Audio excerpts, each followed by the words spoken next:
into all of it because of the nature of our show. I know that I'm going through them right now. About them, I think I know. I don't even know what they all are. Why don't you? Can you?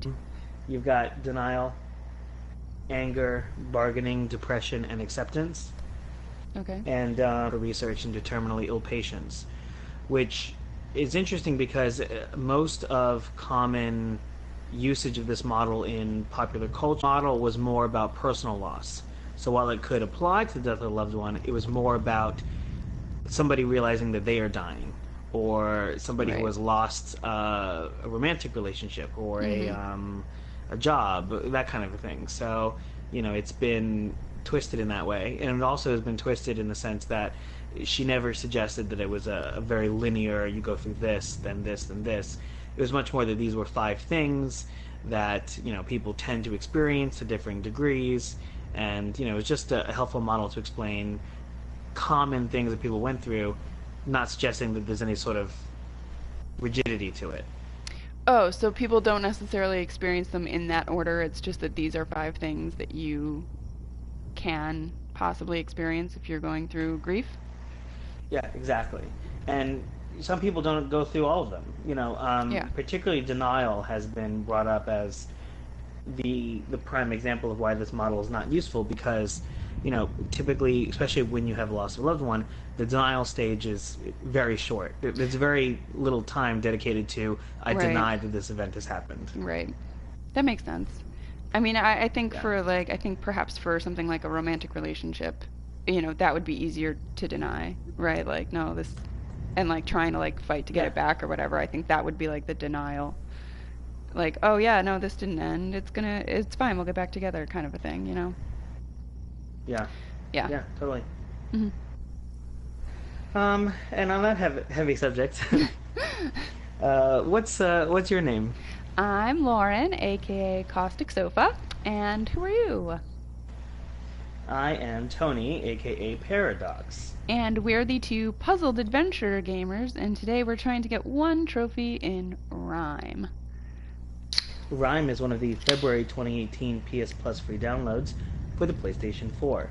We play all of the PS4 PS Plus free games week by week because we don't want you suffering through a never-ending gaming backlog anymore.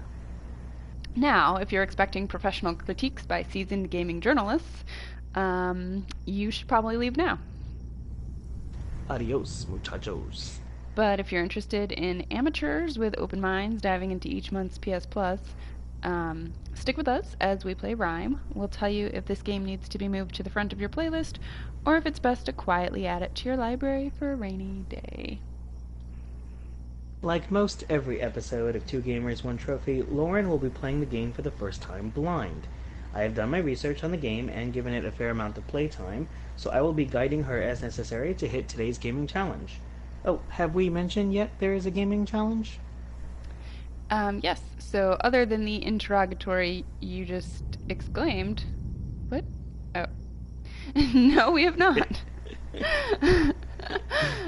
Guys, I can read.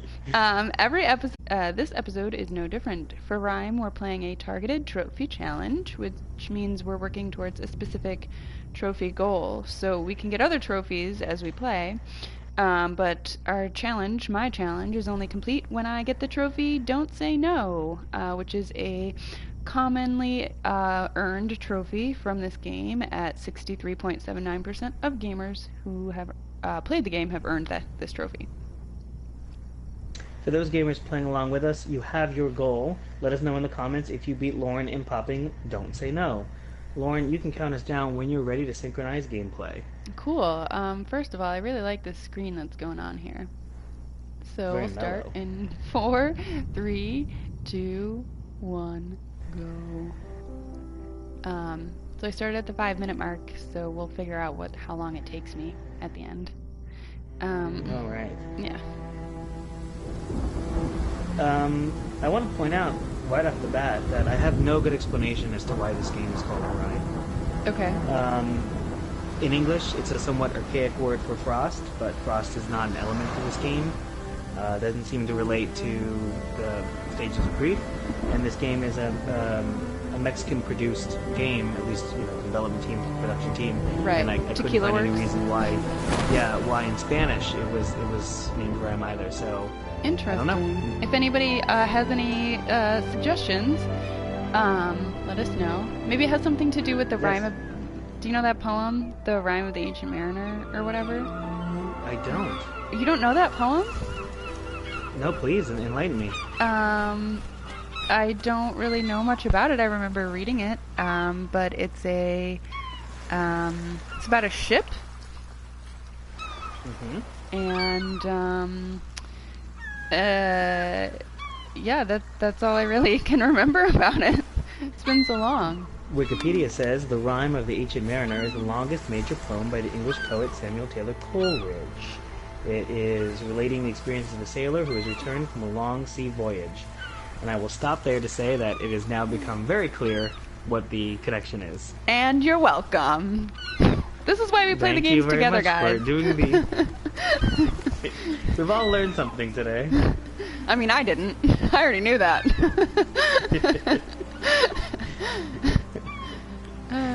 There's a lot of seas, a lot of marinating elements to the game. So, Yeah. This is our protagonist. You are now gaining control. And I'm going to let you kind of go at your own. It's a puzzle game, Yeah. but it's also a platforming game. So Okay. get a handle on it, and as Yeah. we go, I'll see how much guiding I need to actually give you. Okay. You did mention the game is developed by Tequila Works. It was also published by Greybox and Sixfoot, released in North America on May 26, 2017. It was also released on the Nintendo Switch and Xbox One. Oh, it came out on the Switch? It did. It feels like the Switch doesn't get a lot of third-party titles, and this game definitely, graphically, you can see it working well on the Switch, but it's just interesting that this game was ported. Yeah. Well, I don't know. I was gonna say something and now I don't remember. But anyway, yeah, you're right about the Switch doesn't get many outside titles, non-Nintendo titles. Especially you consider the development cycle of this game. Originally, this game was greenlit under Microsoft's publishing channel under the title Echoes of Siren, and Siren, of course, being another clear nautical Right. theme. It was ultimately rejected, and then funding continued under Sony for PS4 release. But the title did get again ported to Xbox and Switch, so it wasn't exclusively developed, which was nice because I think that this game should have as large an audience as possible. I don't mean to spoil, but I really enjoyed the narrative to this game. Oh yeah. Huh.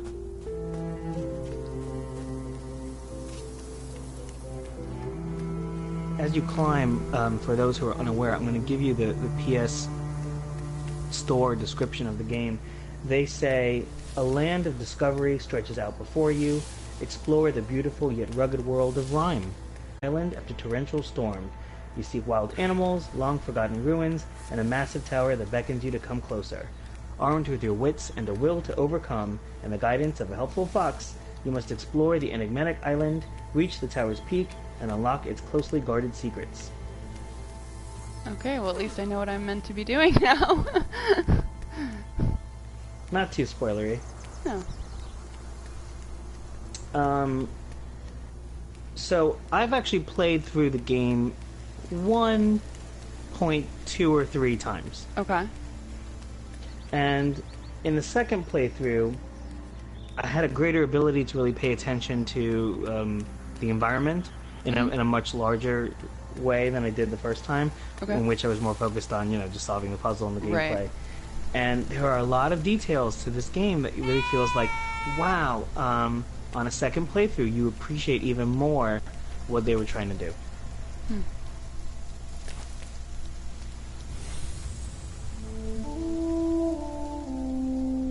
I just played a seashell.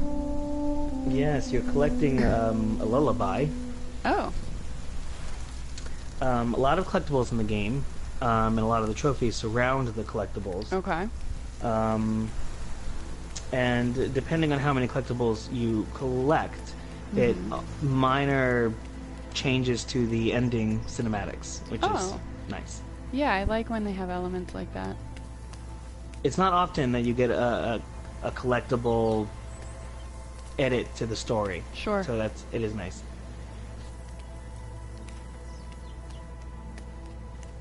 I know we're just beginning, but you've done some running, you've done some collecting, you've done some jumping, and Uncharted style hanging. How do you feel about the controls? I think they're pretty good. It hasn't felt clumsy. It hasn't felt like I've like missed my jumps because of the controls. I've missed the jumps just because I'm bad at gaming. But it's not the controls' fault. Yeah. It's just I'm bad at angles and stuff. So like, yeah, everything feels pretty natural. How are you with? I know we've talked a little bit in other episodes, but how are you with platforming games, and how are you with puzzle games generally? I'm generally pretty good at both of those. Like those are my top two gaming categories, I guess. Nice. Those are the types that I enjoy playing the most. Whether or not they're my, best played types of games, I'm not sure, but they're the ones that I enjoy playing more than others. Do you have any favorites in those genres that really stand out to you? As far as platforming, I really like the Ratchet and Clank series. We've talked about this again and again. We have, and your profile picture again is Ratchet and Clank. Right. And as far as like puzzle games, I really liked Hue. That was good. And I like oh gosh, what am I thinking of? Yeah, I don't know. I really Hue like was another game we played as part of this channel, so it's nice to see that they're giving us a lot of really high concept, well done puzzle games. Yeah. But what about you, Tony? What's your experience with platformers and puzzle games? How do you feel about them? Puzzle games right off the bat, I'm going to have to throw Portal at you. I think that was a master class of puzzle, and then in Portal 2, particularly with some fun narrative, and I can't compare to that game. It's a great game. Yeah. Platforming. I mean, I love Ratchet and Clank because of you. You introduced me to that. But my platforming days go back, to Mario and the entire cast of Nintendo games that were in the 90s. It was essentially one platforming game after another. Sure, You talk about Banjo-Kazooie, you talk about even Zelda in a small way. Yeah. Yeah, I can understand that. I mean, platformers are basically what I've been playing since I've been playing games. Also puzzle games, things like Picross. Have you ever played any Picross games? Or like Picross is great. Oh my gosh, this is a throwback for the Game Boy. Yoshi's Cookie. Have you ever played that? No, what is Yoshi's Cookie? So it's basically one of those like match 3 games, but it's like Yoshi is the main character and you have to I don't know, solve the cookie puzzles. It's like a well done Yoshi themed Bejeweled. Yeah, basically. Nice. Yeah, but that game was fun. So this is a little different in the sense, of course, that we're talking about a 3D space that you're having to navigate. Right, right, yeah. But I'm glad that this is yeah. Please go ahead. No, I wasn't gonna say anything important. But yeah, you're right. This is a little bit different in terms of those kinds of puzzle things. But yeah, my puzzle days go way back. Nice. Yeah. Did you get a chance to try out Ico? No, I've never. I think I'm pretty sure that I have that game, but I've not. I believe 2 originally, and then PlayStation 3 got a collection of it, and it's typically packaged with Shadow of the Colossus. Yes. Most reviews that I read compared this game to Ico as far as its attempt at a grand theme and the puzzle solving elements. So when we talk about the Metacritic scores and we talk about the trophies, I will be comparing it to Ico. I never played it either, so I'm doing that for the benefit of our listeners. Our watchers. They're listening too. Are they? I mean, I'm sure they are. Well, I don't mean to be ableist. Some people are not, I'm guessing. Well, maybe. That's true. Fair point.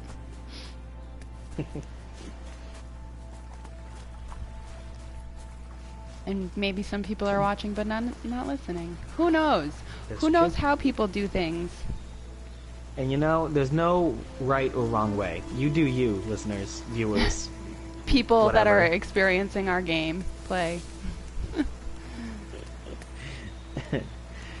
Originally, this game had a completely different concept. The night-day cycle that you're going through right now seems to be a holdover from a night-day kind of resource management game. Okay. Where essentially you were, from what I understood, it was foraging and farming, and it was a much different scope of the game. So it's interesting what elements they kept, and this game is very different from the description of what it originally was. Yeah, so yeah. It's just nice to see that they spent the time on a system that is really just aesthetic. Yeah. I saw that there was another person out there, but I wasn't sure how to get out there. Like, I Nice, know okay. I can swim, but I wouldn't be able to jump on those rocks, so I have to do something else, I think. Yes.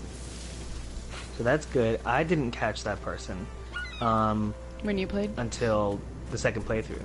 Oh, really? Yeah. But you will begin to notice that he's a bit of... there are a lot of games that guide you on a path. Some subtly, some not so subtly. You know, different shades of elements you can grab onto, or Yeah. paths that look more clear. That gentleman looks like a gentleman to me anyway. I think he's kind of your marker. That and the beams of light are kind of showing where the game is expecting you to solve the next puzzle. Right.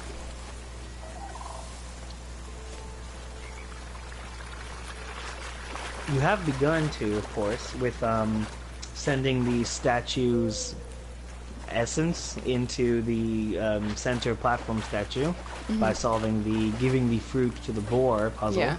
Yeah. You did that pretty quickly. I was like, there's animals here. How do I get rid of them? Oh, wait. Whoops, I just ran into a tree and fell over. Hey guys, have we mentioned we're not professionals? We're not even I professional believe gamers. I believe everyone loves the amateur hour that we provide. Oh my god. I'm such the amateur. Oh, there's another thing over there? Man. Alright. So It is beautiful. Yeah, I really like the aesthetic of this game. So, again, a little bit of a spoiler, but I don't think it's too bad. The game is following 5 distinct levels, and the level you're in right now is Denial. So you should keep that in mind generally as you play the level, and think about... I sound like an English teacher. Think about the theme of Denial as you play through the level. Dude, I would never mistake you for an English teacher. You didn't even know the rhyme of the Ancient Mariner. Like, what is wrong with you? No, I'm kidding. Okay, guys. Maybe... not a literature teacher. No, but like, you're definitely trying to get Listen, me to I blame think the Florida about... public education system. Oh my god, let's not even go there. Dude. I can't go there. I wouldn't know how to. Funny. I don't have the metaphors or allegories in order to do so. Oh, look at the jellyfish. Nice. Yeah, you need some literary allusions in your life, Tony. Listen, my knowledge on nautical-based literature is Old Man in the Sea, and that's about it. I mean, that's something at least, I guess. I know. Has to start and end somewhere. Yeah, it's true. But you know what I can talk about? I can talk about trophies. Okay, yeah, let's do it. Let's do that up. Lauren is our casual gamer. I am the trophy hunter of the two of us. and I did actually receive the platinum for this game already. Wow. Yeah, this is the first one that I pre-platinumed before our show, so, and I didn't own it previous to, you know, the release for PS Plus. So, the Platinum Trophy is a 25.31% uncommon trophy. What that means is, from the website psnprofiles.com, it is a aggregator site of people who have allowed the site to grab their PlayStation trophy information. And because of that, it's mostly trophy hunters who then compete with each other about which trophies are more difficult to get, more rare to get. So, based on that, and based on the fact this is a PS Plus title, so a lot more people are playing, it is at 25.31%, which is not that rare for Platinum, and it highly suggests that it's an easy Platinum, and I can attest that it is. It wasn't difficult at all. Sure. On top of that, you've got 5 gold, 12 silver, 14 bronze, for 1,200 points. It's a full game's worth of trophies for what is a shorter game than most other games with that level of points and trophy distribution. Okay. I previously mentioned Ico. Comparing it to that, you've also got a platinum in Ico, 9 gold, 4 silver, 12 bronze for 1140. So a much less valuable trophy game, Ico. Yeah. But a much more difficult game. 3 out of 10 for this one, and 6 out of 10 for Ico. So you're in for less of a struggle here. Interesting.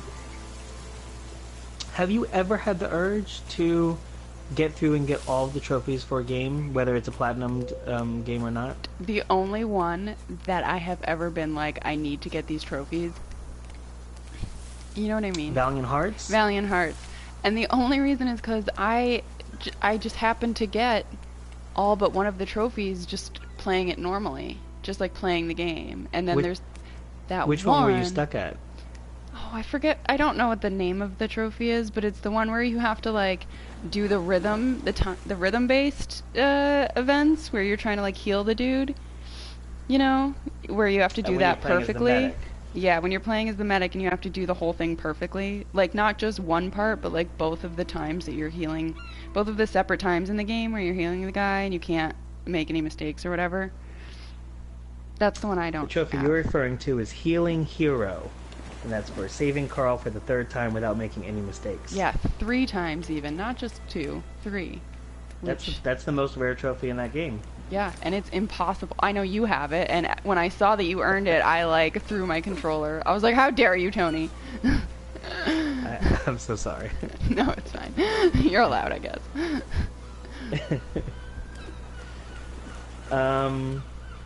I did, when I initially played this, I did follow a guide.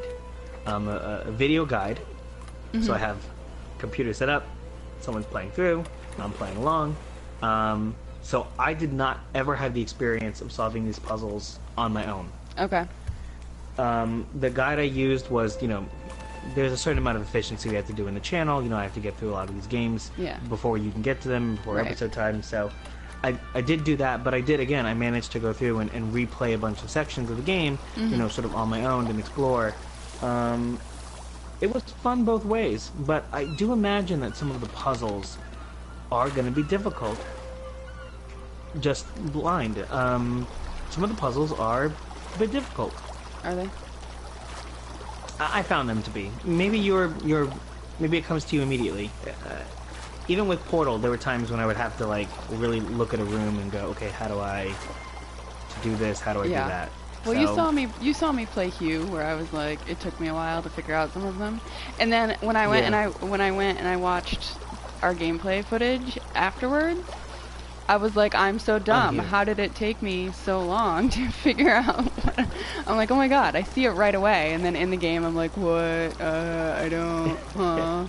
Tony, explain it to me. I know you're giving yourself dumb voice, but to be fair to you, you have to both entertain us all and play at the same time. It's not as easy as it looks. Yeah. Or sounds, again, for those viewers who are only listening.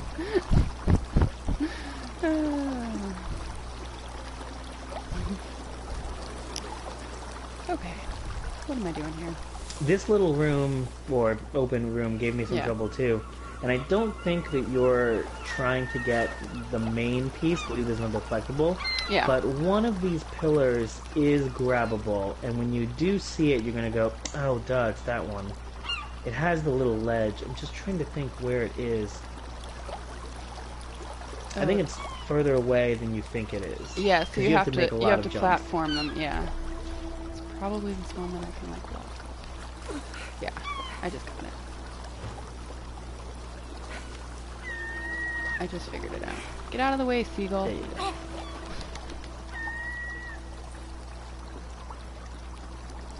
Okay, something weird is happening with my controller. Alright. Jumpy jump. So you did mention, possibly slightly in jest, but you know that you're familiar with the stages of grief, because quote unquote Yeah. you're going through it now. Yeah. I also am going through grief now. Yeah. Some of our episodes have been out of order because of that. So this game, I definitely had to take my time playing this in a narrative sense because it hit close to home in a way that was really beautiful. Mm-hmm. And we're not going to be able to see everything. That's just the nature of how we do these episodes. Right. We give people a taste. But for those that do watch this, and for those that seem like they have some interest, and particularly if you have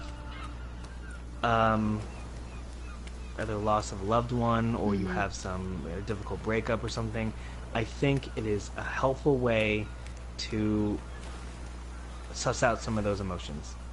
Well, that's good. Maybe this will be the one game that I go back and play more after we're done with the episode, because for some reason I just never have gone back and played any of the games again. Well, you know, and that's part of why we do the show. We do the show because you and I, we have busy lives. We have jobs, we have responsibilities outside of this.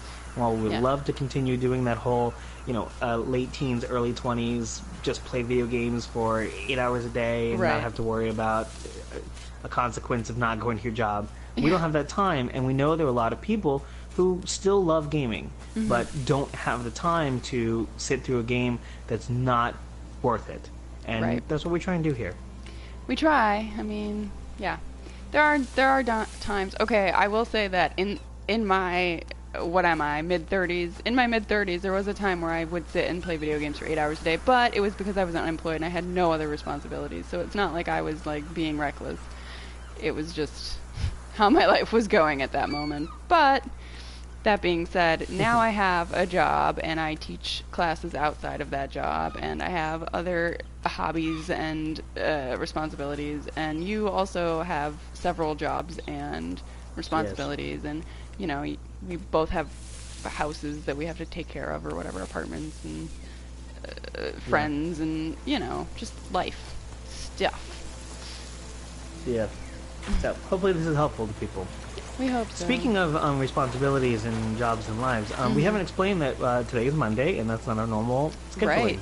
Right, that is true. Today is a Monday. And I believe it was last week Monday as well that we broadcast. Is that correct? Yeah. Yeah. No, it was it's Sunday. Not our It was intention Sunday. to move the schedule. Yeah, we do apologize. We typically, if you're an avid viewer, we typically do this on a Thursday, but scheduling things, Tony's going to be unavailable, I'm going to be unavailable the following week, so we had to make some adjustments. So we hope you can bear with us on that. And thank you for bearing with us. We Yes. will try to bring you another episode, possibly on Thursday, but at this point we can't guarantee. So Right, we will because- keep you informed on the channel. Right, because February only had 3 games that you can play on the PS4, and this is our second one, and we're hoping to play the third one before the end of February, so stay tuned. Yeah. I will say that the 3 games, because again I've played them all, they're very different from each other. Are they? Knack was the first game, Yeah. and Knack was much more of a brawler game. Yeah. Some light platforming, but this is a puzzle game, and then the next one is more of an RPG. Very different, and that's good. It's good that they give you a good breadth of experiences, because that's what the PS Plus subscription service, I think, should be about. Yes. I agree. You know, range of experiences with these games. You know, they shouldn't be giving you the same types of experiences day in and day out with these things, because you know what, like, if I really wanted to play a certain style of game, I would just maybe like go and buy those games, or like if there was a certain thing. And I said to you last week, like, I'm glad we're Yeah. doing this because I played them again. I still think that they're like, you know, I'm glad to have played them. Yeah. You know, and then of course, part of what they're doing is they're trying to cater to those people who want to play a AAA title that maybe is a bit outdated, or those people that want to be introduced to those indie titles that maybe they wouldn't have spent the money on, or they wouldn't have even known about. And I think that as much as you can have your complaints about the quality of the PS Plus titles, I do think that they try and they do provide. If you download and play these games, they do provide a good, varied library of games. It's good. Yes, definitely. So it did take you a second, but you did finally figure out how to get to the tower. Yeah, I mean, I knew I had to be able to get up here somewhere. And you got your glimpse of the man in red again. Yeah. Now I have to go back out to that one. In the water. Right? Yeah, I'm trying to remember. Oh, I do remember. And I can spoil it for you when you're ready. Okay. Well, I think I'll just try to figure it out on my own thing for now. You're welcome.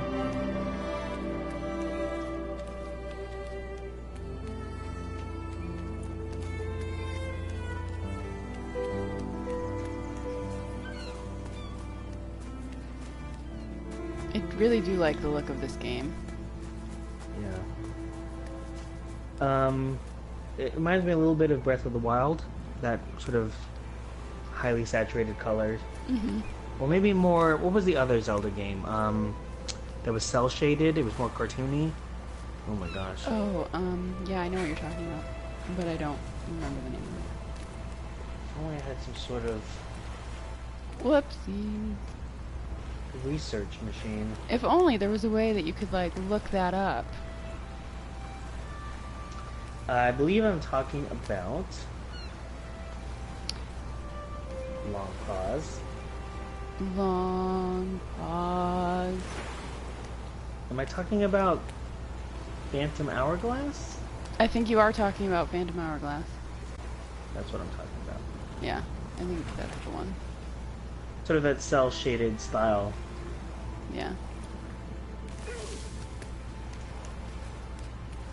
Can we talk a little bit about ledges and hanging on ledges and I that fucking video game hate trope? Sorry. It's like, okay, yeah, I get it. Like, I get it. But at the same time, like, whose fingertips are that strong? Not mine. It's exactly what I wanted to talk about. Good. I I'm mean, glad it's we're on so the same page. overused. It makes me think that, oh, I could totally hang from this building for hours. Yeah. I could jump from one ledge to the other. It's pretty ridiculous. Yeah, it's totally ridiculous. I mean, of course, we're talking about Uncharted fame, Lara Croft, these games, and you can believe it. But this is a child, you know? Yeah, yeah. Oh, I was like, how do I get down from here? But I can go in this little cavey thing, right? Yeah.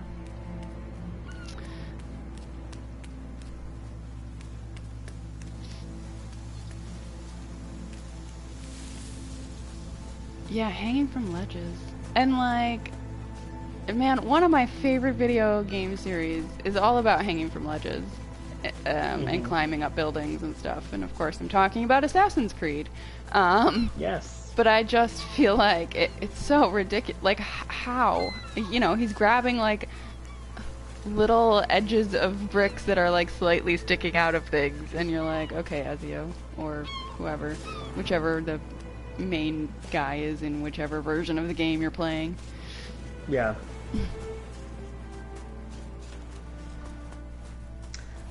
Let's talk about his outfit. Every episode I try and look at tvtropes.com, which I'm pretty sure everyone knows what that is.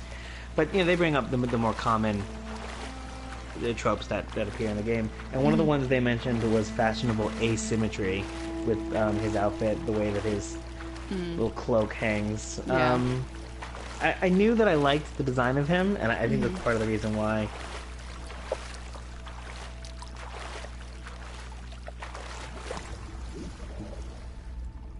Also, he also seems to be a person of color, which Yeah. not often you get a protagonist that's not only a person of color, but in this case, a boy, a child. Mm-hmm. You're certainly not catering to the mainstream audience when you do that. So, I know it's an indie game, so don't have that pressure, but it still deserves a verbal applause. So, consider it given, Ryan. Verbal applause given. Yeah, I could definitely agree with that. Like, they sort of have gone out of their way to not be mainstream as far as the protagonist is concerned. Okay, I'm feeling like I have to dive somehow, somewhere, but I still haven't figured out that part. I think your feelings are to be trusted. Okay, good. I just have to find out where I'm meant to be doing such a thing. Yeah.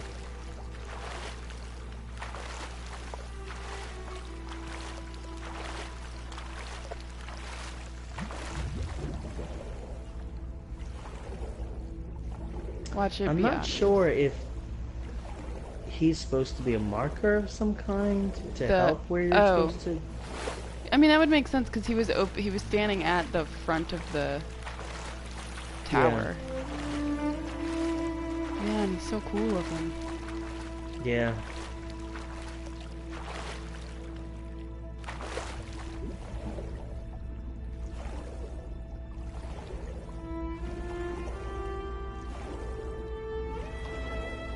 Alright, give me a hint here, Tony. So go between where he's standing and the actual island, and then try and dive your way under the structure that way. So not where he actually is, but sort of where his back is facing to. Yeah. And I believe you're going to find a pretty big hole.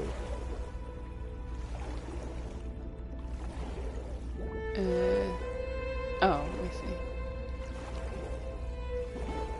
I am a little delayed. So I'm sort of No, you're watching fine. I've got along. it. I found it. Great.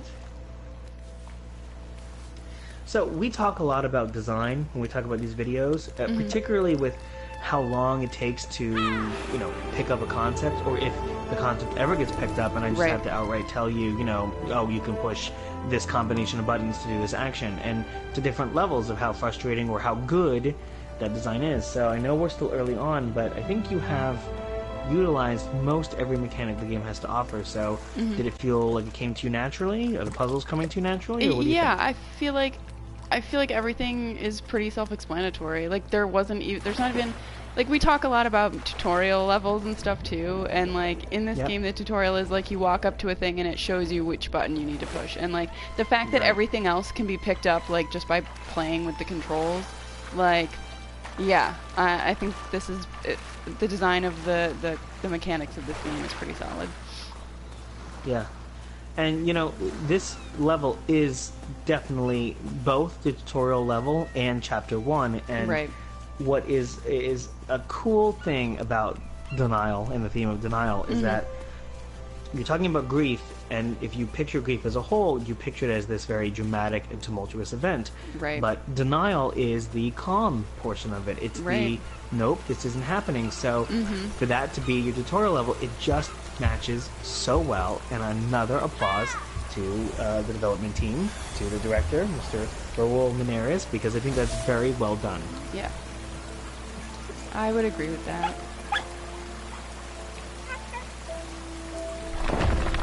I made an animal friend. You did. Spoilers. I spoiled that a little bit earlier, but you did.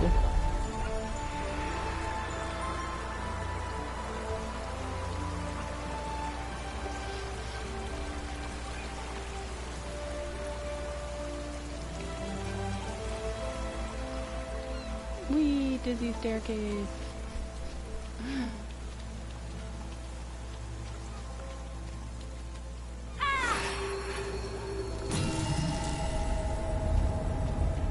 This looks like the dudes from Spirited Away. No, not Spirited Away. Mm-hmm. What's the... Yeah, Spirited Away, right? Or no, the Yep. one... Isn't it the one with the wolf? What's the one with the wolf? Um. Hmm. Why am I drawing a blank? You know, the little white guys with the oh my gosh, fine. Studio Ghibli movie with the wolf. What is it? Let's see. Wolf Studio Ghibli. You're probably talking about Princess Mononoke? Princess Mononoke. Have you never seen Princess Mononoke? I haven't. Oh my gosh, you should. It's so good. Yeah, is it? Yeah. It's a little bit older, 97. No, I haven't seen it. It's way. I feel like it's a lot older than 97. I feel like I mean, maybe it's not. Who knows? I could be wrong. No, yeah, it's 97. July 12th, 1997. Have you played Never Alone? I did very briefly. I didn't play the whole thing. I only played it for a few minutes. But yeah, I know what you're talking about. Another indie game. This one is an Inuit design team and uses heavy Inuit themes. And the wolf is a companion to another boy protagonist. And I got very heavy themes, very similar themes from the two of them, but no one else seemed to mention it, so I just thought I'd bring it up as, I guess, my own personal. I think that they're very related. Interesting. That was one of the free games at some point, wasn't it? Yeah, I think it was some time ago. Let's see. Yeah, it was. I feel like it was over. It was when I still lived in New York City, and that was 2 years ago. It looks like it was April of 2015. Yeah. It was a great game, worth playing if you somehow have it in your library from back then and you never touched it. It's not about grief per se, but it is another game with heavy themes, similar gameplay, at least platforming. Man, the moon looks so cool in this game. This game is, like, it just looks really nice. It's like it doesn't need to look this nice. And Yeah. it does. And I appreciate that. Man, I feel like this is how Knack should have looked. Yeah. Knack should have Well, looked so Knack much focused- nicer for what it was. You know what I mean? Yes. Knack focused on having many distinct objects on screen to push its engine. Oh man, there's like a sweet spot. Where is it? Yeah. Not just the sweet spot. I think it's more of a timed thing. So it's both a sweet spot and like timing yourself to hitting all three within a time. There we go. I figured that there was one spot where you could stand that would get all three of them at once. I did see that they would stay there for a few seconds, but Yeah. I thought I would try to get them all at once, but that clearly didn't work, so... Listen, you're experimenting, and that's what life is about. Hi, little dude. So this level is also gated, as you can tell. So as Yeah. you solve one puzzle, you sort of open it up to another set. Unlike traditional puzzle games like, say, Myst, in which the whole world seems to be open at one time, and you can very easily get lost as to what puzzle you're solving at one time. Right. This game does try and gate you off to distinct puzzles, much more similar to Portal, and I assume Ico. And I do prefer that. Well, it is nice to be able to like explore the whole world at once. To be just thrown at every possible puzzle that there is a little daunting. Yeah, totally. Because then you get confused and you forget what things you're trying to solve, and like, I mean, maybe that's just me. But No, I agree with you. I could never get my head around Myst. Yeah. Because I would always go at one puzzle, maybe solve 1/8 of it, come Right. back to another one, 1/8, and I never understood, the order at which one would affect the others. And I guess that just means I was a dumb kid. I don't know, but I couldn't wrap my head around it. Yeah, I mean, I feel like it. Ooh, dude's over there. Um, yeah, I feel like it was just too. It was too much all at once. You're like, oh, this thing does that thing, but how does it? What does that mean for this other thing that I'm working on? Do they even involve each other? Is one even affected by the other? Like, yeah. Yeah. So, I don't think that you're done seeing the man in red, but I do think that the fox has taken over the role of the Yeah. man in red temporarily as your guide to what's next. Which is a similar role the fox plays in Never Alone, the D&D Inuit game. Okay. Something to do with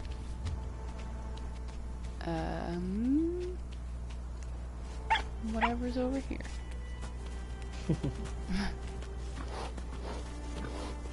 And there's animals wandering everywhere. And what is this thing?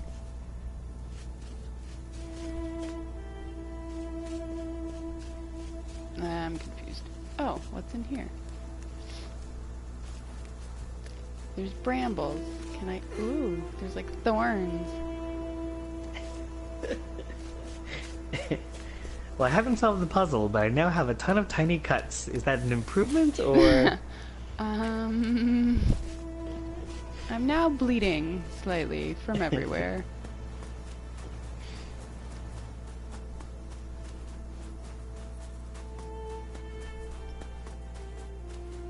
I picked up this fruit for no apparent reason, and now I'm like wandering around with it. Because I was like, oh, there's a cave.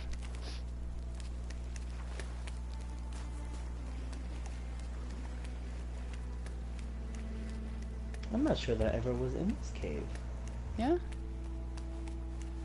Yeah, I don't even know where you are. Huh. I should say that it is very dark. It's hard to tell just by looking at it. The cave, you mean? Yeah, but yeah, the cave, but also like all I see is blackness when you're in the cave, which I'm guessing you see a little bit more. That's weird. I wonder if that's like... It's actually pretty common with streaming that the streaming will be a little bit darker than what you see on the TV screen. Okay. It's a common complaint for YouTubers. Interesting. Oh, look, I found the man in red again. Ow. There you go. But, again, I think I'm meant to be doing what the fox is telling me to do. Yeah. I think that you've managed to go back to the first area. Yeah, I think you're right. I'm going to pull rank, and I'm going to tell you to go back to where you were. I was already headed give there. You're on a delay. I apologize. Past you needs to get their game together. Future All you is right. doing just fine. Yes. Present me. Current me. Yes. Oh. For me, it's the future, but yes. Yeah. Wait, but this goes this way. Oh, wait. There's 2 eggs. Oh.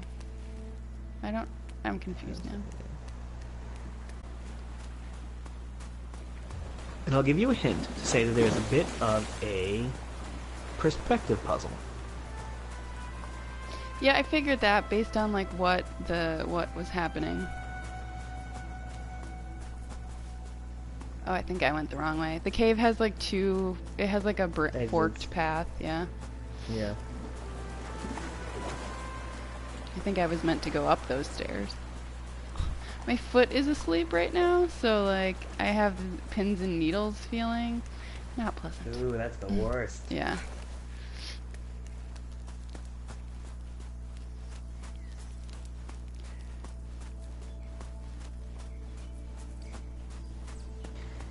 How do you normally, if you're going to game for a long session, what's your typical layout?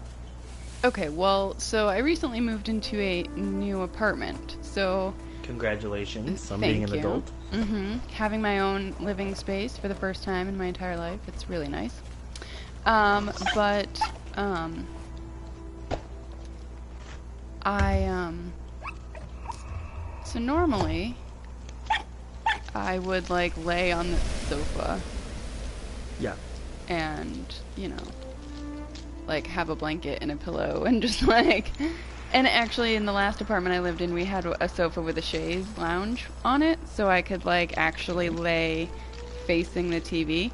Are you I was opening gonna ask. something? Like, I what's going on was. over there? Sorry. Okay, no, it's fine. I was gonna ask if you're facing directly because when I try and lay on the couch, I'm always like angling my head, and after Yeah. like 10 minutes, It's like I uncomfortable. can't. Yeah. Yeah. Yeah. So in that apartment, I would do that. But, and in the apartment I lived in Astoria, um, the sofa, or we had a love seat where if you sat with your back towards one of the arms, like pushed up against one of the arms, you could drape your legs over the other side of arms and be facing the television. So like, Nice. that's how I would lay. But here, in this apartment, I only have a single chair. I don't have, I have a chair. And it's fine. But like, now I'm sit on the floor when I game, just because it's Yeah, closer that's to, the worst. yeah, it's closer to the TV and like, I don't know. I don't actually mind sitting on the floor, to be honest. But if I'm doing it for like extended periods, things like my feet falling asleep tend to happen. So, Yeah.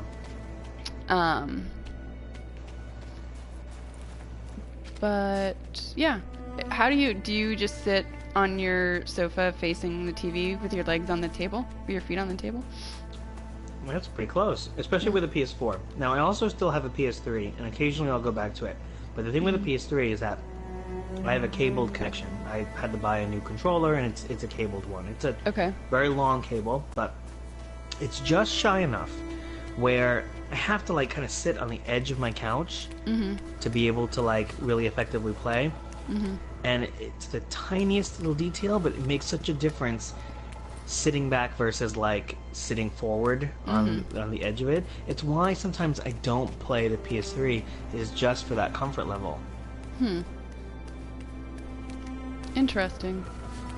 Yeah. Do you still you go back to do you go back to the PS3 often, or?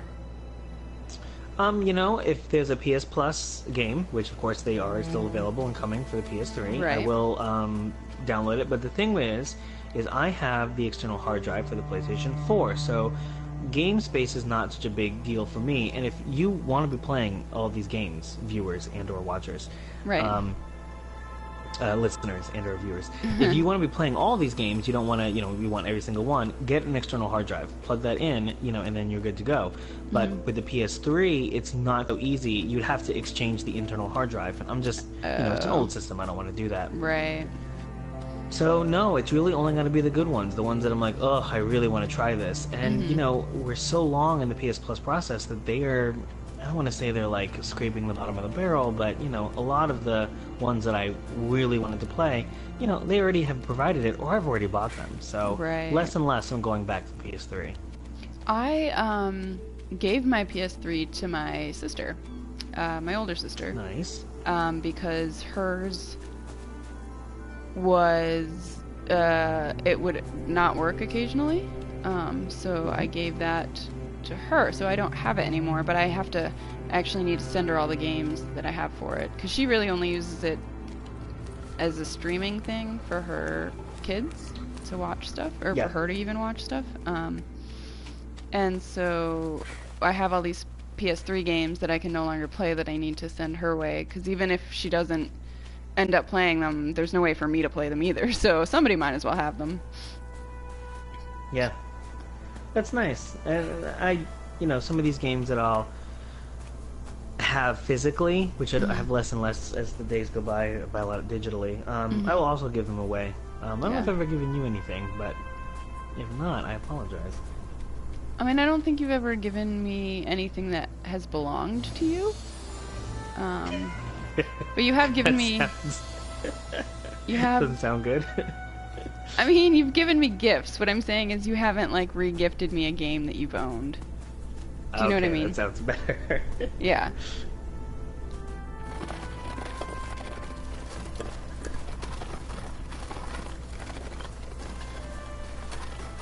So, puzzle games have another unique challenge in that not only does the game have to tell you, here are the possible actions that your character can take, but a puzzle game is all about increasing the complexity of the puzzles, taking Right. elements you've already learned, adding another element thing. And when you fell down into the pit below and you had to move the block to get out of that room, you're forced into this very contained space, and you're forced to look at your environment and figure out in a very limited way, how do I get myself out of this? Oh, there's a block, move the block.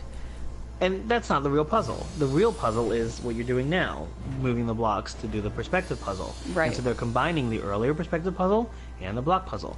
That's a difficult thing to do. How are they doing? They're doing really well, actually. And I was like, falling down in that thing to like figure out how to move the blocks. Actually, I thought was really clever because like I wouldn't have known that, you know. Yeah. And now you're using that mechanic here to solve these puzzles. So I think it was actually very clever of them. And I don't even know, like, I fell down in that pit because I wasn't paying attention. And I don't know if you automatically fall in that pit. Like, is that a thing that you have to do while you're playing the game? Like, You do. okay. Yes. Yeah. So that's actually quite smart. So I'm going to pull rank again and say that this area I had the most difficulty doing in my second playthrough. I had forgotten how to solve it, even though I had just solved it. Right. So you're going to use the perspective puzzle. You're gonna have to flip the center. What do you call that? A glyph. And you're gonna line up just like you already have, because it's gonna basically change the shape of the block when you do it correctly. What? It's a little hard to explain, but you got it right. And then it glows when you're doing it right. Yeah, that much I figured out. But, like, how do I... So you're going to line up the bottom with the... Oh, the bottom one. You're going to basically fill out one side. See, I figured it was the bottom one, but for some reason I was trying to put it on the other side. Yeah. Do you know what I mean? No, totally. And I struggled with this one, and Oh, it took basically going back to a video and going, oh, yes, okay.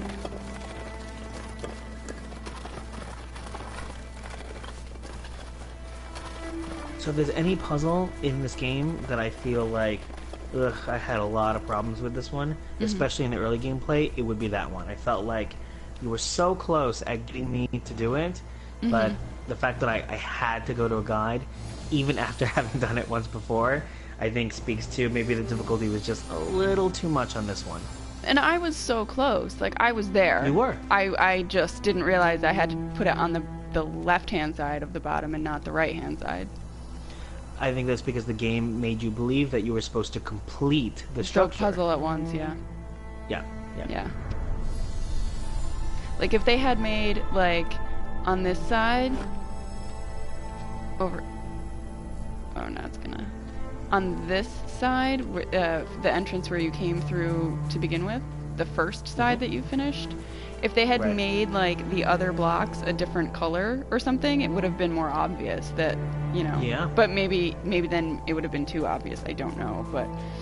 Yeah. Because you're right, it does feel like you have to complete that arch. You know, there's like I said already before, puzzle games, they have a lot they have to accomplish, Yeah. and I maybe notching them down a little bit, but I mean it's difficult. Yeah, and I do think, like, so far everything has been pretty brilliant. Like, I've not had any trouble really figuring out how the puzzles work or, like, what needs to be done. It's just like the minuscule, like, oh wait, it's actually this way. Yeah. So that was your character breaking both his legs. Yep.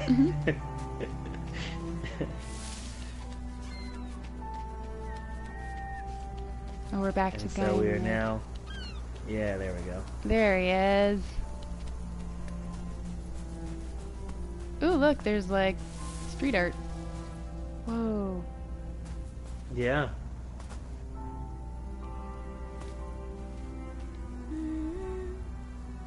Oh. Yeah, so the game is hinting at a narrative. And as you progress in the game, it becomes more obvious, but you can get lot of the narrative quicker if you're really diligent on collecting things. You don't only have those seashells, which give you a lullaby. You also have toys, which I believe you collected one of them. You have emblem pieces, which come together to form full emblems. And you have, what was the other thing? Oh, keyholes. So you can kind of get a glimpse into reality. Oh.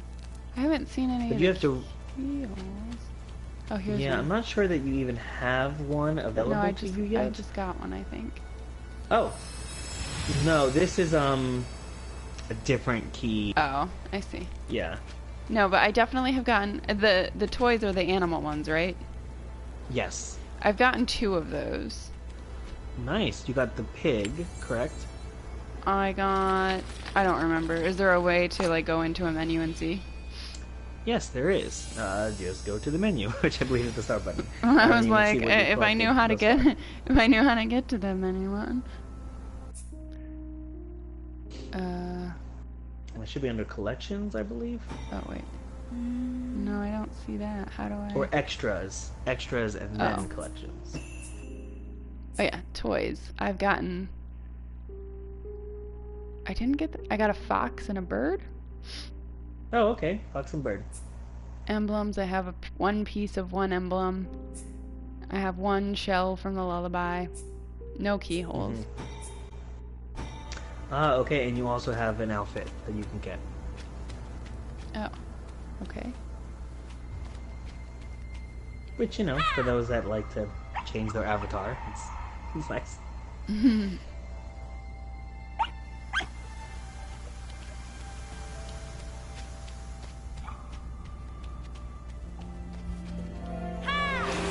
Okay, so I feel like this is the sort of grand finale to the puzzle here. And I should point out that we have now hit 1 hour. And at the 1 hour mark, I think, is when typically most people who are starting to play a game really decide, is this worth my time or not? And Yeah. we're not going to stop here. But at the hour mark, are you still feeling good about the gameplay, or are we feeling Yeah, a little... I'm really enjoying this so far.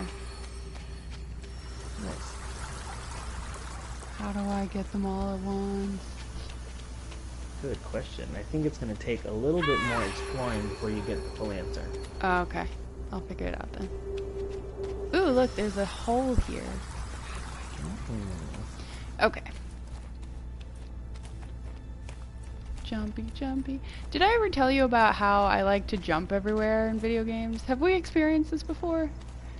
I would love it if you were just like, in real life, I like to jump everywhere I go. That would be fun too. No, in video games, like if I'm going somewhere, like when I play Overwatch and they tell you not to jump, you know, as you're running back out from spawn or whatever, I jump everywhere. I jump all the time. No matter what game I'm playing, I just like to jump for some unknown reason. I think our regular viewers would know that. Listeners, maybe not so much. Oh, yeah. What was that game? We played a game where I was like just jumping all the time. I forget which one it was. You know, it might have been Hugh. No, I don't think it was. I mean, maybe, but I feel like I'm talking about... Do you remember that one that was like... Oh, God, what the hell was it called? Was it Darksiders? The definitive edition? Yeah, where your jumping got you stuck into the environment. Yeah. Yeah, I think that totally could have been it. Where I broke the game. You jumped more than the developers anticipated one could jump. So if you need QA testing on jumping, Lauren is available. I do jump.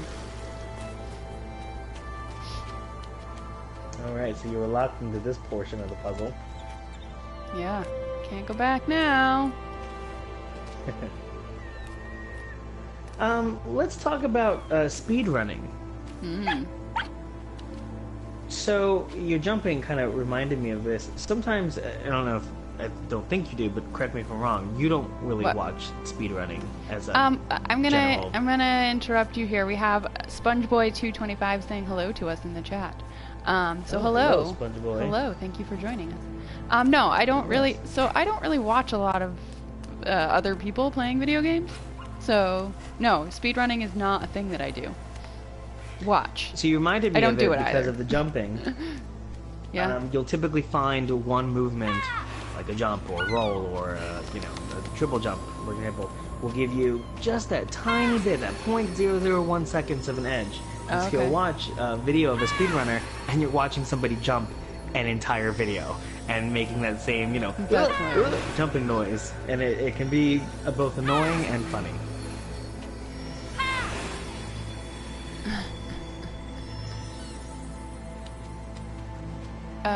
The game is pretty cool. Sponge Boy. It's fun. I have been enjoying it. Oh, there's a secret here. Oh, how did I just... Oh. Huh. Yeah, we've got our introduction to the timed, I don't know, Okay. statue, let's call them. How do I... Oh, is there like a way to like...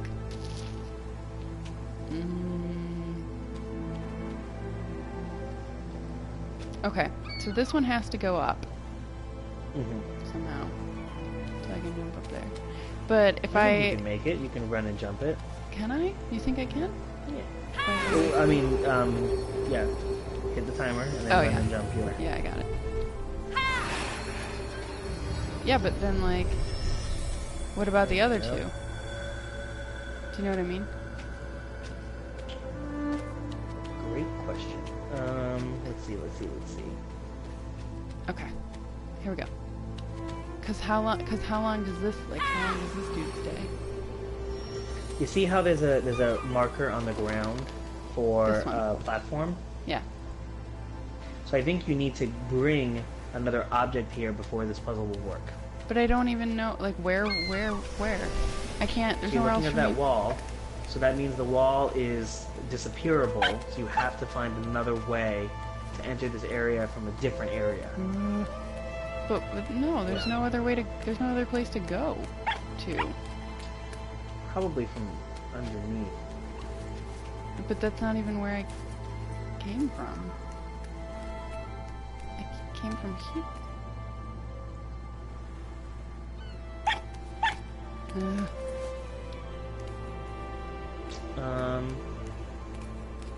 Like, I can't... Yeah, I think there's a cave or something. Some other way that you can get from underneath. So explore a little bit.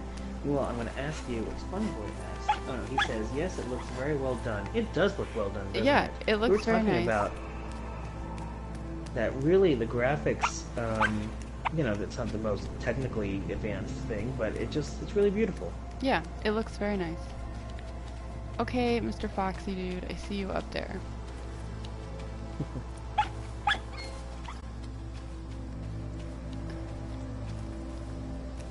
But I don't see any other place to go, Tony. Ooh, okay. Can you hit the timer, get onto the top of the thing, and then jump your way across to the other side? Is that possible? And does that help you, or is it blocked off? I'm not seeing it. Jump my way... No, I don't know if I can get over there. Maybe. I mean, the fox seems to be over there, so perhaps... Here we go. Here we go. Ugh.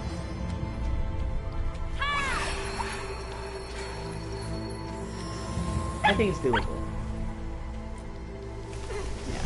I could do it, but No, I got it. But, like... Oh, do I drop down here? Okay. Triangle?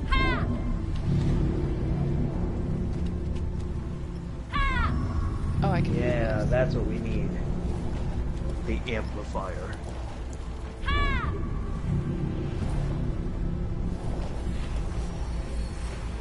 I think I'm gonna call it the Tesseract. Does that work for you? Oh, okay. I'm gonna take that as an enthusiastic yes.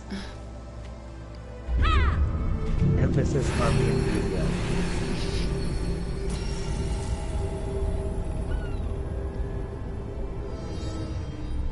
Look at that. Oh my gosh, I everything did a at once. thing. That was nice. Oh, wait, I need... Ugh. And I also think that answers your larger question of how you get all those other ones at one time too. Again, the game introducing the mechanic that will come into use later. So do you think the statues are owls? Is that what we're looking at? I could never figure out what they were. No, I don't think they're owls at all. What are they? I don't know, not owls.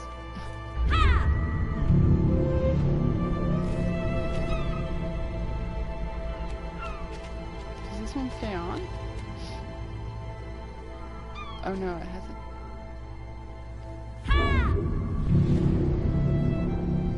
Okay. Alright. Where do I...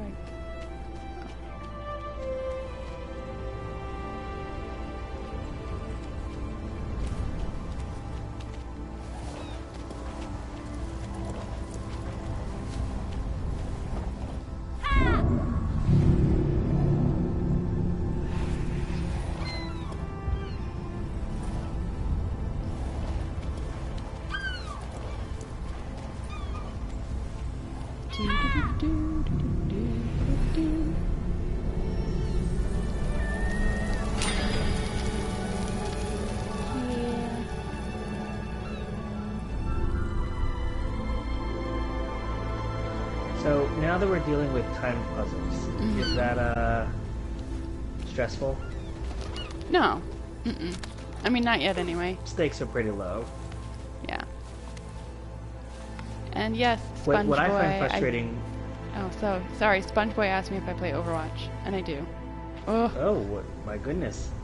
SpongeBob can't be more right. You are a big Overwatch player. SpongeBob hit the nail, or SpongeBoy, I mean, hit the nail on the head. I do play you know what?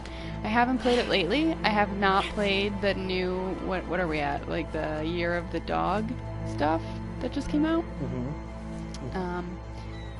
But yes, that is one of my favorite games.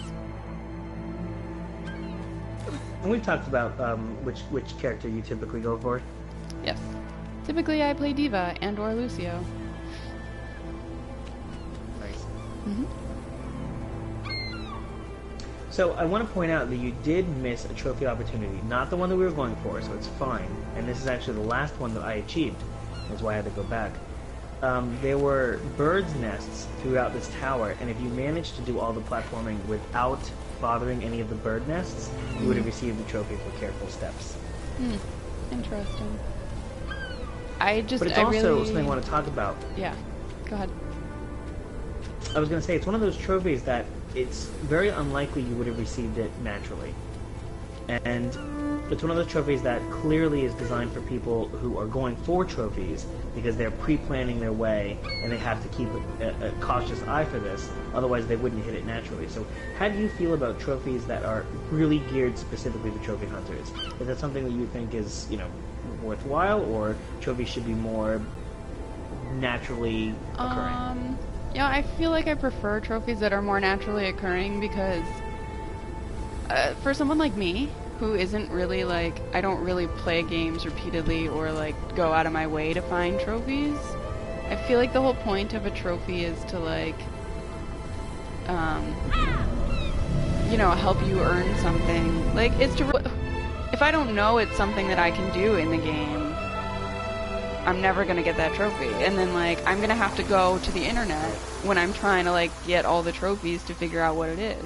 And then I'm gonna feel silly when it's do this thing 100 times, and you're like, well, how the hell am I supposed to know that?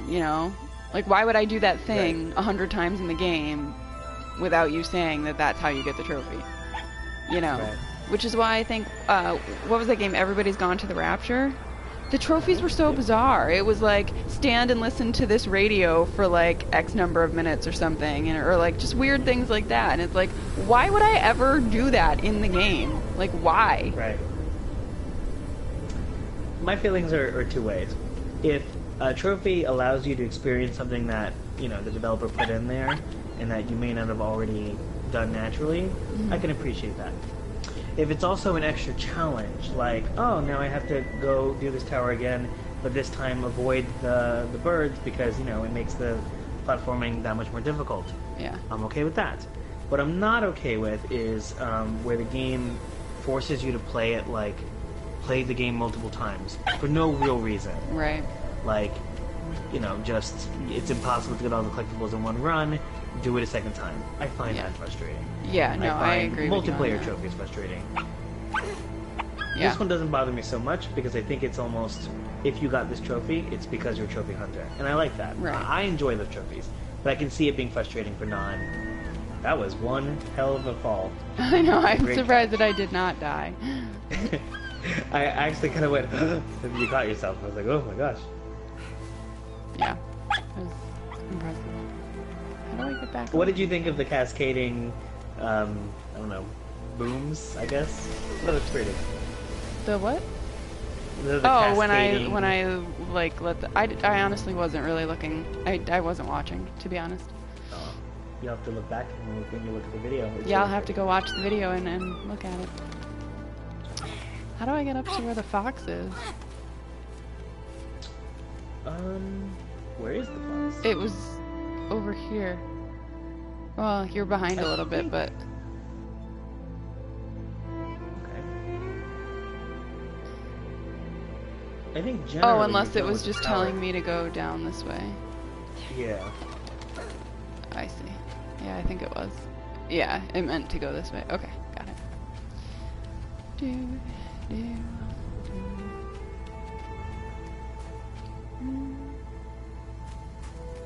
So we've been talking a lot about the scenery and everything, and I should point out that a lot of the game world was inspired by the Mediterranean. The what? Mediterranean? Mediterranean. Sure, let's go with that. Yes.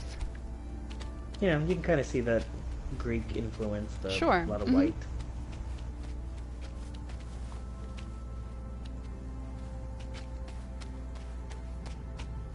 Yeah, I definitely see that. Well, didn't it say, like, I don't know.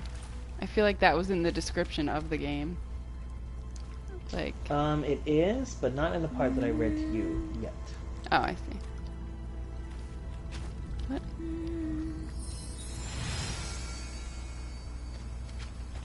That's what you get for reading ahead. Spoilers. I didn't read anything. Maybe I just assumed it because of the poem that we were talking about. Oh, Because yeah. the mariner is ancient. Mm-hmm. Do you know what I mean? And to me that signifies like Greece or, you know, those old places. Interesting. Yeah. 1 of 2 keys collected. Alright. Let me find the other one. Yeah, I don't know if the somewhat horseshoe design is supposed to indicate anything, but nothing that I could find. Okay. I mean, maybe it's just a keyhole. Maybe that's just what it is. The key is literally a keyhole. Yeah, That's the maybe. shape. Oh man, I don't know where I have been or where I came from. I think I just came from up there. Okay. Okay. I like this tree though. Yeah, it's very tree of life. Yeah. Reminds me Oh. a little bit of Game of Thrones, actually. You know what it reminds me of? Okami. Have you ever played Okami? I have a little bit of Okami. That really used the Wii controls in a fun way. Yes. I mean, it's been released on PlayStation since. It was on Mhm. PS3 and it just got remastered and you can buy it on the PlayStation 4 now. It was fun to play with the Wii, but I also sometimes found it difficult for whatever Like reason. it wasn't as responsive as you wanted it to be. Yeah, because you had to do like the strokes in like certain ways, or like, you know, it just was reading my movements wrong, or I don't know what. But I'm trying to decipher what this means. Key platform thing with key and person on top of it. All right, let me go over here. Huh. Yeah, I don't know what that is supposed to be.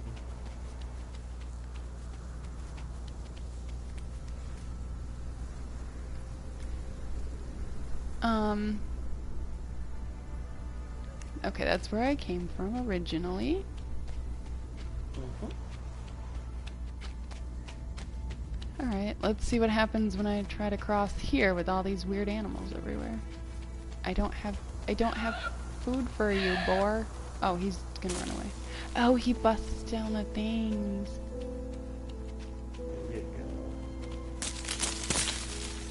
cool. Let me give you some food. And you thought that just running into it was the right call.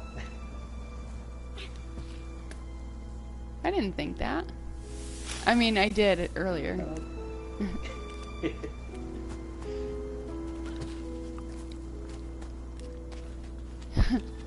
Oh, do I need to get him to follow me? Oh, I have to throw the fruit up here. I get it. Wait, can't I just go that way? Well, oh, okay. Not if it's introducing a puzzle. Alright. How hard do I have to throw this nonsense? Oh, can I...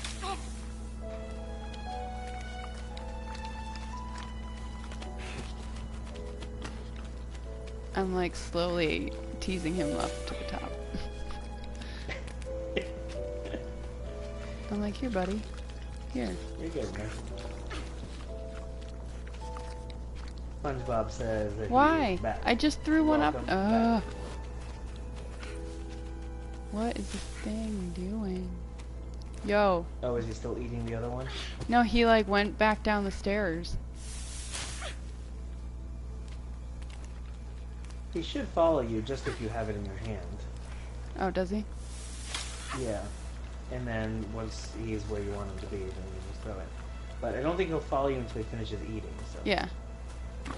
I get it now. I'm on it. Thank you for that explanation. Listen, that's what I gotta do. I thought I had to make a trail of them. Not so much Hansel and Gretel situation. Hey, I don't know.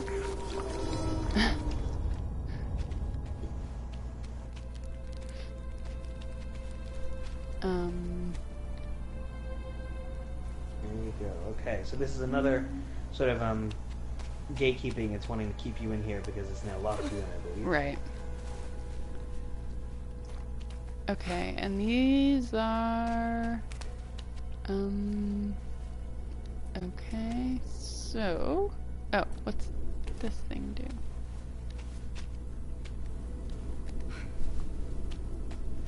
Oh, I have to throw this? Oop. Not there, apparently. Oh, I probably have to throw one up here, where this other thing is. Whoops. Can't I just... Oh. You got it. Why does it give you the, like, throwy controls? What the... Wait. I don't understand. Oh. Because you have to throw the same one. Because it's the only one. I love, and I think our viewers love, hearing the thought process of puzzle solving. Okay. But if I take this out, it's... Oh, because it's gonna... Aha, aha, don't go. Okay. Woo!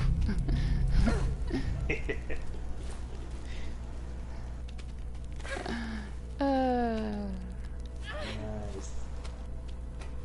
I know, I was like, it's gonna roll off the Solving. edge. 102. Not even the beginner course. It's I the know. second course. I'm like on the second semester of solving puzzles. That's what I'm saying. Whoops, I fell. That's okay, I think I was supposed to go down there anyway, because there's like the things to climb. Right? Where's the fox? I hear him barking. I think up is the way to go. Or maybe there's something down here. Maybe there's a secret. No, I don't know. But this doesn't go up anywhere. Yes, I think there is a grabbable ledge. It took a while for me to see it. Oh, but like, why would they make a vine that goes down if you're meant to go up? Confusing. Possibly. Yeah. Possibly as in case you fall, here's your way back up. Ah. Like I did. Kind of. But I fell on purpose because I thought that's how I was supposed to go. Listen, that's the mark of a true collector. Take the unbeaten path first. Yeah, I mean And then that's how once you you realize- play the games. That's how you figure this stuff out. how you get the gold, the treasure, the collectibles. That's how you do it. Why did it just tell me to drop it? Why do I... Oh, because I don't need to throw it. Okay. Okay. Okay.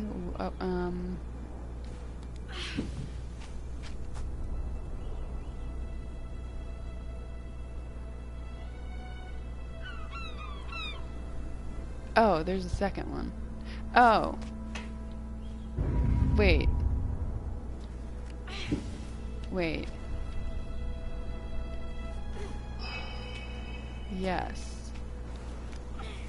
Yes.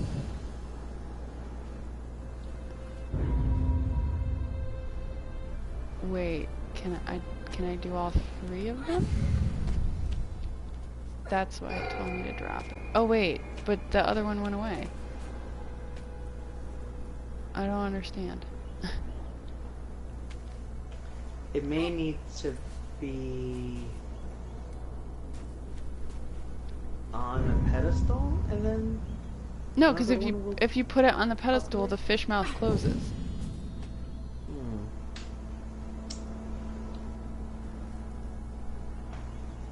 There is an order. I just don't remember what that order is.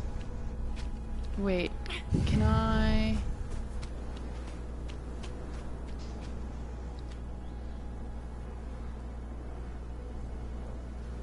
Oh, there's one up there? Yeah. Wait. If I put this here, does this one...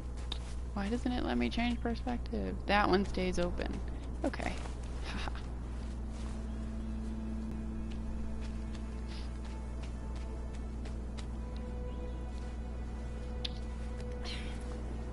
Okay, and then I go like this. Oh. Right.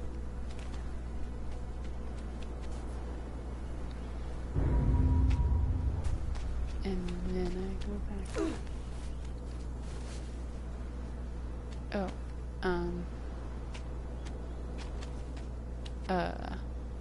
Wait, what does the middle... Oh, the middle one does that.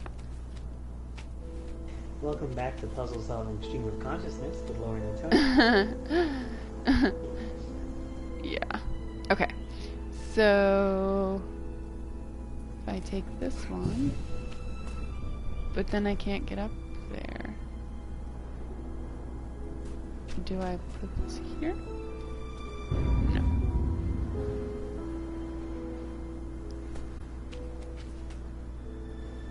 Wait.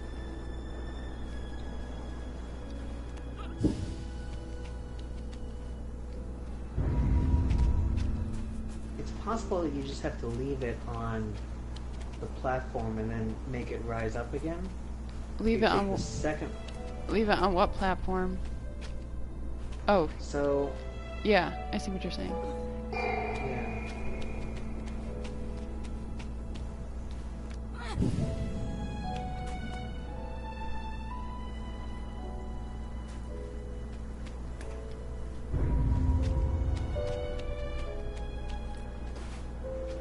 But then how do I jump? I can't.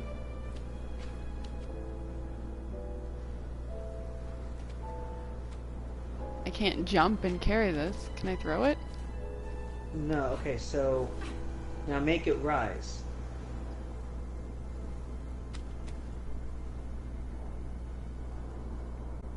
But I with can't. with the ball still on there. So you're going to want to move the other one. You'll want to leave that one there, and then move the other one to make the platform rise with the ball still on there. And then you'll jump up with the ball still on the platform.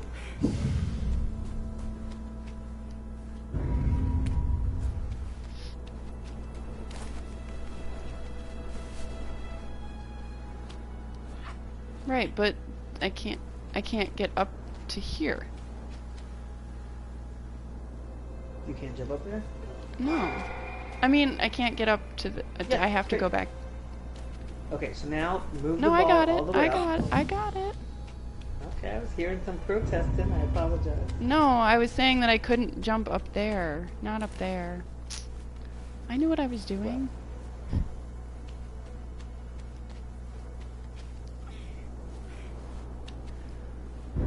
you were saying you can't, but it sounds like you can do quite a lot.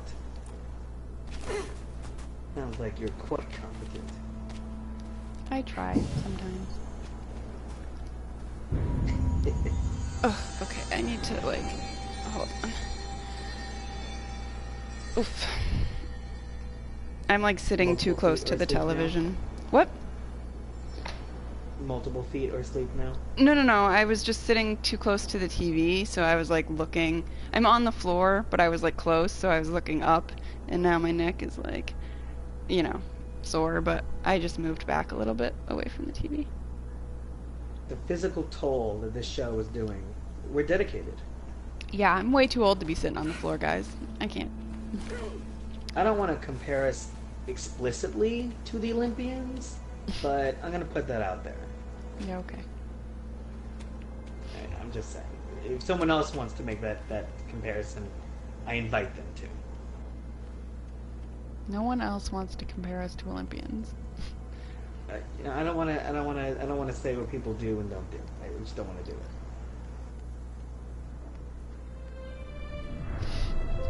Excuse me. You are excused. Good. Well, someone had to do it. Hello, square button.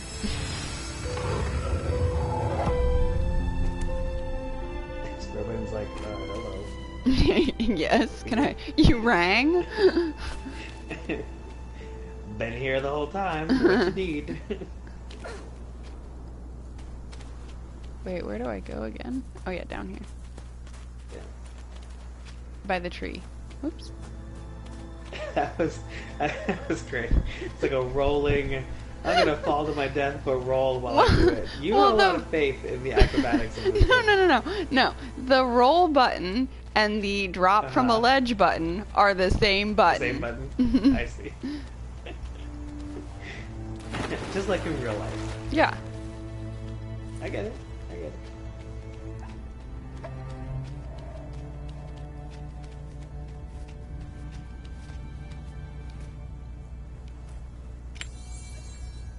Yeah, buddy. Gonna get up where that fox and the guy in the red cloak are. Yes. You've got your goals. You've got your eye on the prize, and you're doing it. Ooh, more street art, more murals, That's your reward. more story.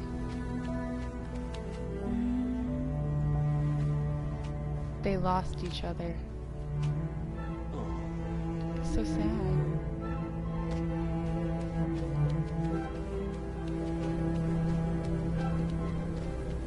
It is. It's this game is about grief or something. Yeah. Who would have thunk it? Developers. The developers. Oh, right. You know, this is a lot of these games, these indie games, have like really heavy themes to them. There's this one, right, where it's all about grief. There's that one that we played, Bound, that seemed like it was all about like abuse and like like domestic violence and stuff. And like Yep. then I know it wasn't one that we played for this show, but there was that one that we talked about when we played that game that was called and I can't Poppy and Yo or Papa and Yo or whatever. Poppy and Yo, yeah. But that was about like child abuse. Mm-hmm. Even Hugh, which is much more muted, you know, that's about the world and how you view it. You know, there's a lot of heavy themes. Yeah, like the main character, like not Hugh, but like Hugh's mom or whatever, was having like an existential crisis. Yeah.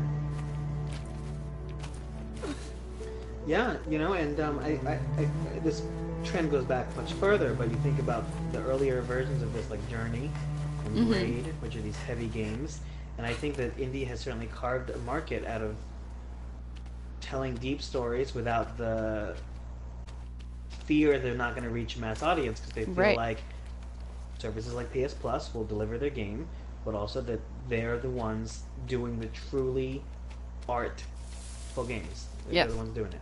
Yes.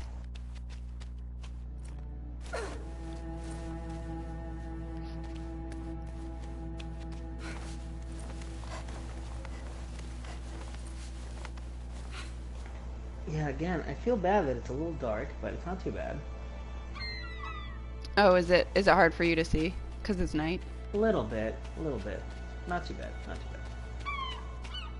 Need Are you some more sure? of that, Are you that sure big the settings moonlight. on your TV just aren't bad? Computer, and maybe Oh, you're I do watching on your have that, computer. yeah, I do have that flux thing going. It's disabled flux. In your brain. Whoa. I'm like changing it night to day? Yeah, so now we've got some time travel going on.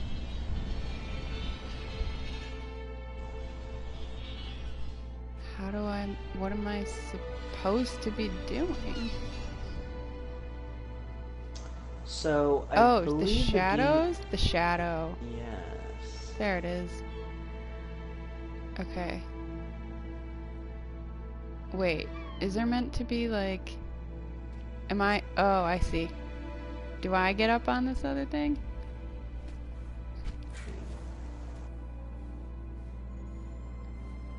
Is it my shadow?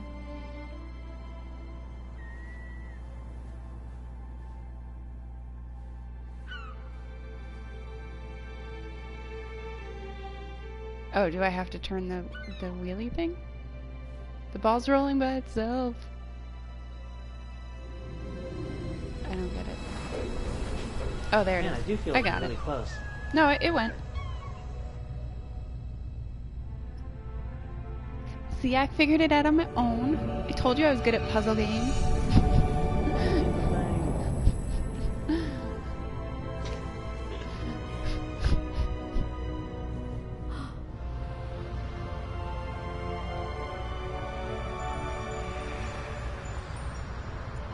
With all the key design, there is a lot of key element in this game. I'm also reminded of Kingdom Hearts. Can't not be. Yes. Keys. Yes, keys. Keys are a big thing. Cannot wait for Kingdom Hearts 3. I am like super excited. I know. I'm also partial to those games, and they just released a pretty big trailer, and it's coming out this year. Mm-hmm. Very excited. Yes. Who knows? Maybe we'll do a little bit of that. Even though it's not a PS Plus game, maybe we'll break the mold just to do some Kingdom Hearts. Yeah, because we have both been anticipating this game for a very long time. I really have. Yeah.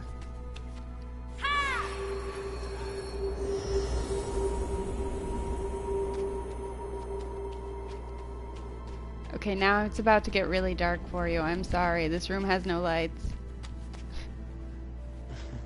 There's like stuff on the floor though. What's going on? Oh, am I meant to like figure... Oh, there's a key. Oh, I got it.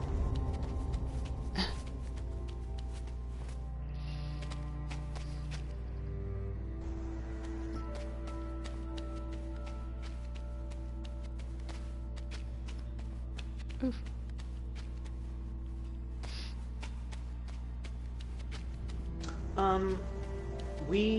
I can't hear the audio.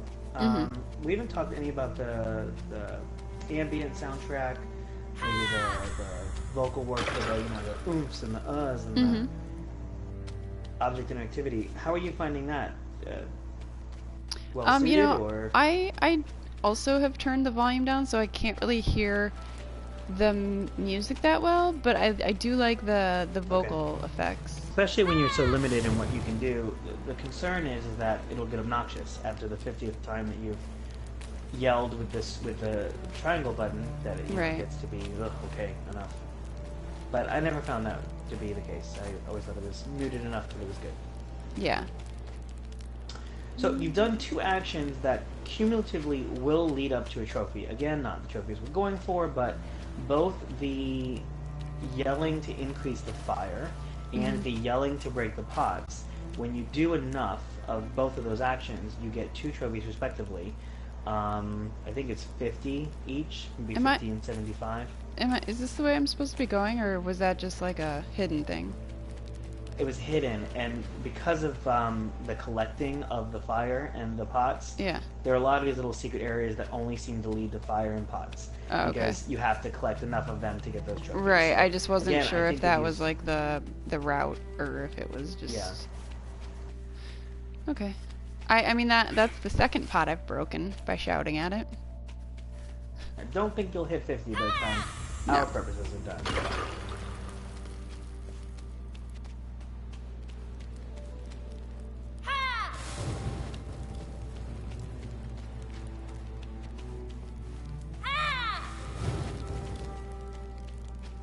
But there's lots of fires. Yes, there are.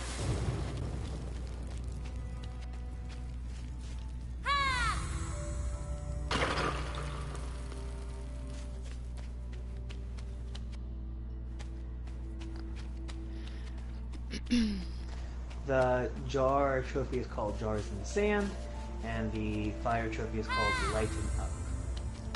Yeah, Tony, lighten up. You know, you joke, and here's the thing. This is a heavy game. It's a game about grief. It's a game about death. A lot of the trophies are very flippant in their title. And Really? I find that to be interesting.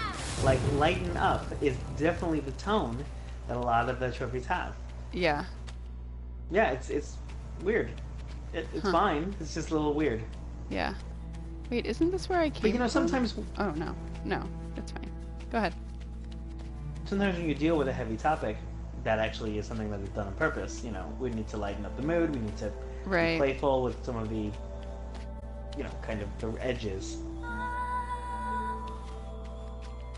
Yeah, because you don't want it to be like too much, especially if you've got like younger audiences playing this. Because it doesn't, I mean, it looks like a game that is meant for younger people. Like, so. And you know, maybe it's one of those things where it's like the grief angle is so like abstract in this that, you know, maybe kids might not pick up on that, but maybe they will. Who knows? Yeah.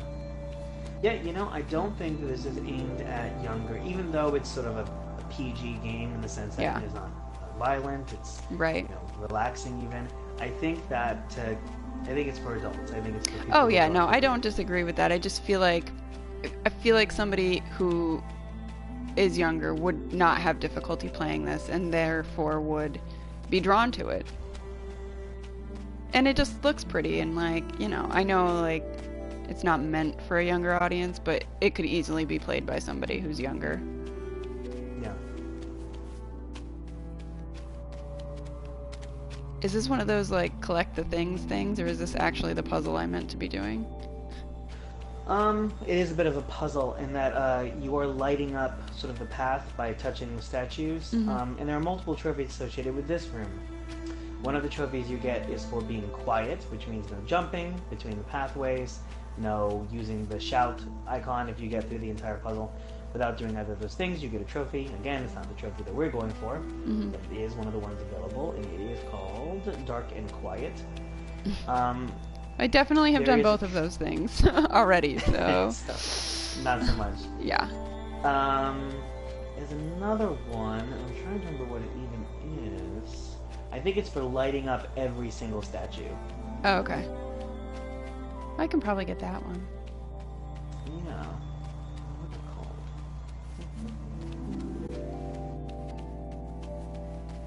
Oh, it's called The Path of Light.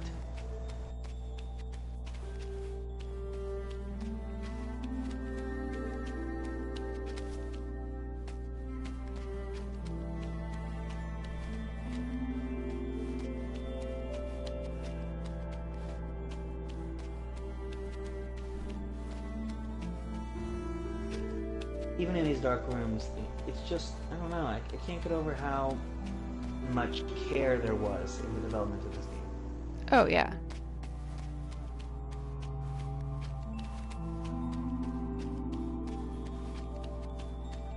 And then we're going to have to make a decision pretty quickly about how much of a spoiler you think is appropriate, not just for your sake, but for our viewers' sake, because Okay. I could lay out some. Maybe we do like a spoiler warning. Yeah. But Yeah, we can definitely do that at some point if necessary. you know,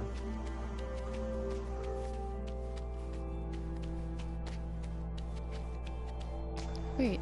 but I How do do I get think, up unless you're going for the trophies, I do think the goal is just to find the path to the center. Yeah, no, I know. I was trying to find them all.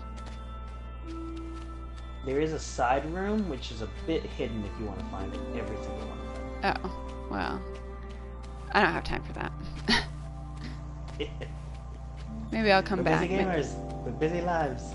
Yeah, maybe I'll come and play this again sometime and figure that out. That's what you say to every game. Yeah, but like, some of them... No, I don't say that I'm going to come back and play every game, because some of them are not playable again. Yeah. I will say the one game that you said to me, oh, I'm definitely going to come back to this, is Hue. Yeah. That's the one that you said you were really into. And, Mhm. you know, as much as I enjoyed Hue 2, to get the platinum in that game, it did feel a little chore-like, because Hue is a bit repetitive. Yeah. Definitely.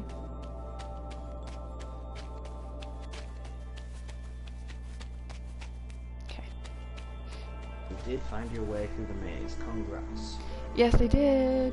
And then I ran around the edge to make sure I had gotten that there weren't any No, things listen, that I I had get missed. the victory lap thing. I get it. And that wasn't the point of it. I mean, yes, but also, like, I just wanted to make sure there weren't any of the statues to light up. You know, when I solve a Sudoku puzzle, I take a lap. That's what I do. So I get it. A lap around what, Tony? Your coffee Just wherever table? I am. Coffee table, typically in my house. That's a common. This table has seen many a lap.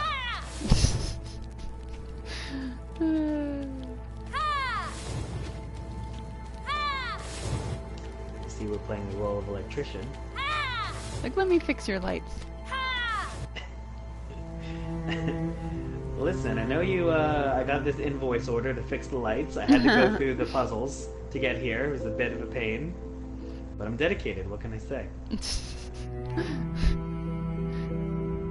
Oh, my bum hurts. Some context for new viewers. You're seated uncomfortably. I'm sitting on the floor. As much as I'd love that to hang out there uncontextual, I just felt the need. Yes. Maybe I'll sit on this pillow. Maybe I'll get one of those, like hemorrhoid pillows that people sit on. Two Gamers, One Trophy presents Hemorrhoid Pillows, a gaming solution. Or, you know, I could just get like a more comfortable... Okay, so my mom got me a... So for those of you who are just recently joining us, I moved into a new apartment, and so I only have like one armchair to sit in, and it's like a little bit too far away from the PlayStation to leave my controller plugged in while I'm sitting in it. So I'm sitting on the floor. But my mom got me an ottoman.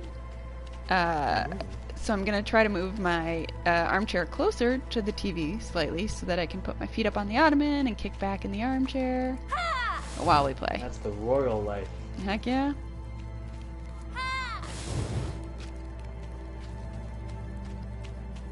Ooh, can I reach this?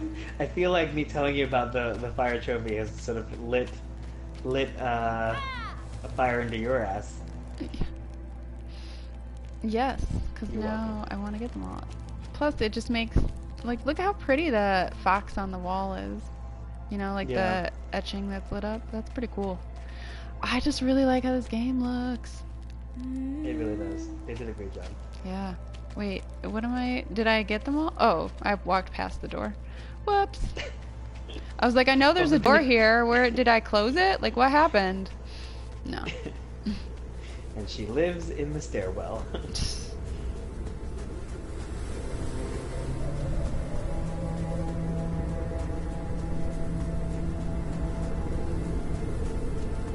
This segment screams Journey. Oh, definitely 100%. Especially like when you're sliding down the sand bank, like in that one we're in the temple or whatever. Oh yeah, this is totally Journey. Yeah, which is great. That out of a game to emulate, that's the one. Oh yeah, that game is gorgeous.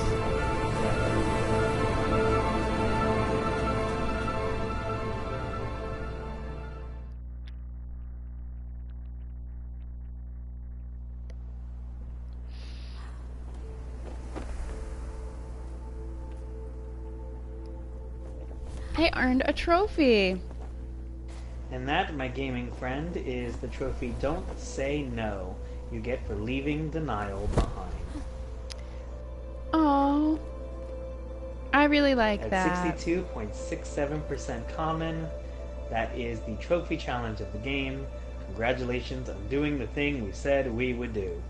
Yes, and it only took us an hour and 47 minutes to do it. So, for those of you who choose to play this game, let us know if you get the trophy in a shorter amount of time than 1 hour and 47 minutes.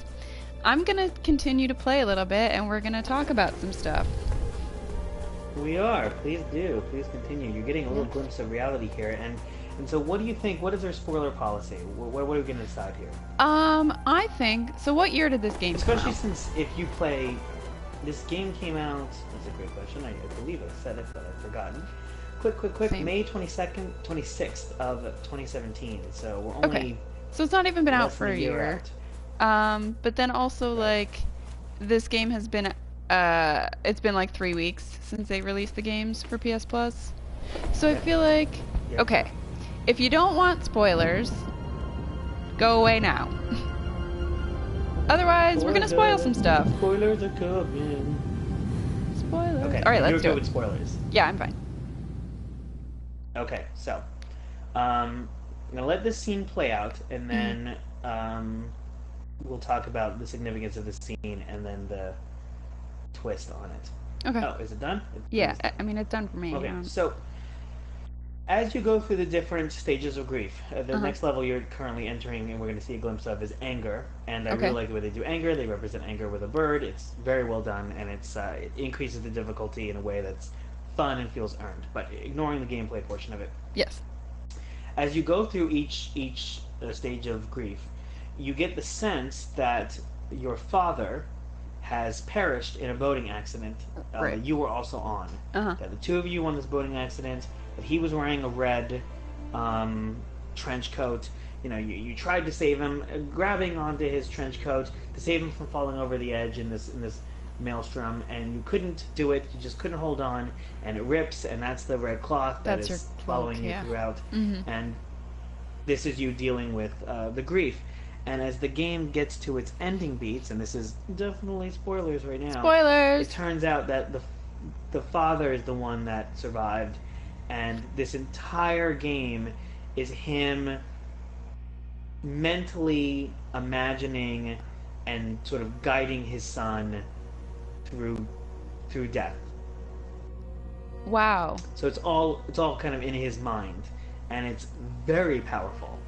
And that is intense. And totally admitting this without any shame, I cried at the end. It hit me, and like I said, I've been going through grief myself. Yeah. It hit me in a way that was very intense. The game, replaying it hints pretty heavily. In fact, if you go to the bottom of the staircase in the back, and you see that one guy down there, the one that I just destroyed by running into him. Yes, and you get a trophy for destroying all 5 of him in this level. The game hints at it. The keyholes hint at the true situation, and it's just beautiful. It really is beautiful, and the game does a great job at telling a narrative and hiding the ball until the end, but it's still right.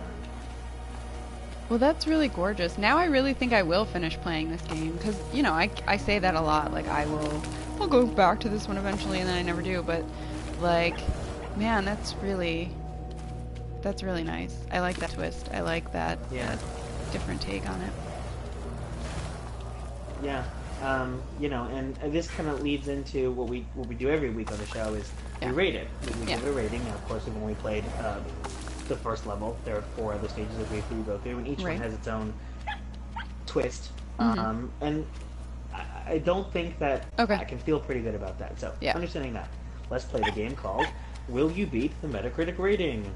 Okay. So, what I need from you is Yeah. your rating of this game, 0 to 100. 100 being the best, 0 being the worst. I would give this game a 90. And 90. And Yeah. do you think that you have beaten the Metacritic rating? Yes. Okay. So, I'm going to read to you the high and the low of the Metacritic rating. So here we Okay. go. Digitally downloaded set of this game. It's an interactive metaphor for grief and all those strange, complex emotions that all seem to get balled into one when you're grieving.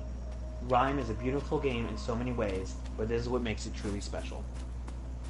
On the low end, GameSpot said, Rime's artistry is unquestionable. Each world is enchanting in its own way, from the naturalistic peace of the first to the abstract doom of the last. Its soundtrack is similarly beautiful, capable of evoking wonder, tension, and fear in equal measure. But when compared to its influences like Ico, Shadow of the Colossus, and Journey, it doesn't hold up too well. Consistent navigation problems, some frustrating puzzles, fiddly platforming, and severe frame rate dips make Rime feel like a well-dressed tribute act. That's interesting because I didn't experience any of the things that they were just criticizing. Frame rate drops and Yeah. like difficulty navigating, and sure, some of the puzzles are difficult, but like, isn't that the point? Yeah, yeah. I mean, I agree with your assessment. I can understand where they're coming from with frustrating puzzles. Yeah. We had the one that I had to walk you through. Right. And I can also understand some of the fiddly platforming. I had a couple of segments where I was like, ugh, can I just make this jump? But, you know, I think you're gonna. As much as that was a negative review, it was still very positive. Oh, So okay. you said 90, is that correct? Yeah. Ico, the game that we're comparing it to and that review just compared it to, Ico got a 90. Oh. And this Okay. game got, drum roll, an 80. So you did beat the Metacritic rating. Yes, and I also won the game by guessing that I would beat the Metacritic rating. So there you go. Congratulations on knowing all of the things. Congratulations. Is this game worth downloading? Yes, absolutely. If you like puzzle games, or you really just like things that look pretty, or you want to have some emotions, maybe, absolutely download and play this game, because I have been enjoying the platforming. The puzzles, aside from that one, have not been incredibly difficult. Like, it's really just a beautiful piece of art that I've been really, really thrilled by. And I honestly, Yeah. of all the games that we've played, I think this one has been my favorite. I told you before we started playing this off camera how excited I was for you to play this game. Yeah. And I'm glad it's gone the way that I thought it would. I think it's beautiful as well. Yeah. Yeah. I'm going to give you a couple more stats, and let's see if it changes your opinion on whether it's worth downloading for everyone. Okay. I get a lot of these statistics from howlongtobeat.com. Mm-hmm.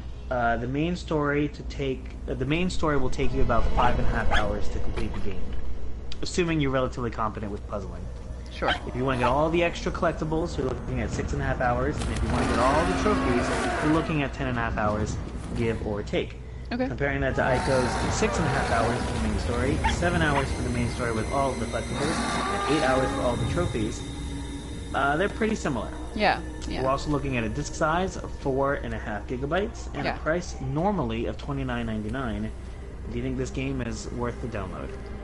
Yes. So much more than Knack. So much. Knack was freaking gigantic, and I hated it. Of the Knack? games that we played this month, don't get Knack. Don't bother with Knack. Play this one. And Knack is a AAA title. That's the one that I think that PlayStation was like, you're welcome, here's Yeah. this game. And, you know, part of it, of course, they want to sell Knack too. Right. That's Clearly. a big part of it. This is a beautiful game, and I feel like this is the featured game of the month. Yeah.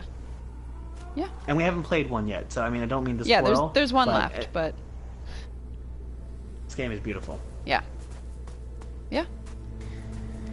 And that is our review of Rime. If you wanted to follow us in the gaming world, how would you do that? So I am on the PlayStation Network as Caustic Sofa. And how about you? For me, you'd have to follow me on PlayStation Network as Paradox, spelled a little bit unusually. It's Pairodocs. Great. Tune in next week sometime. We're not sure when. We will update our little feed thing on Twitch. We won't leave you hanging. We're going to be playing Grand Kingdom. Yep. So that's next week. Thank you for joining us. If you missed any part of this, you can find it later on YouTube. So yeah. Under 2 gamers, 1 trophy. 2 gamers, 1 trophy. Thanks for joining us on this. Thank you. What should be a depressing journey, but we had a lot of fun. Yeah, we enjoyed this one. So thanks. See you later. Bye.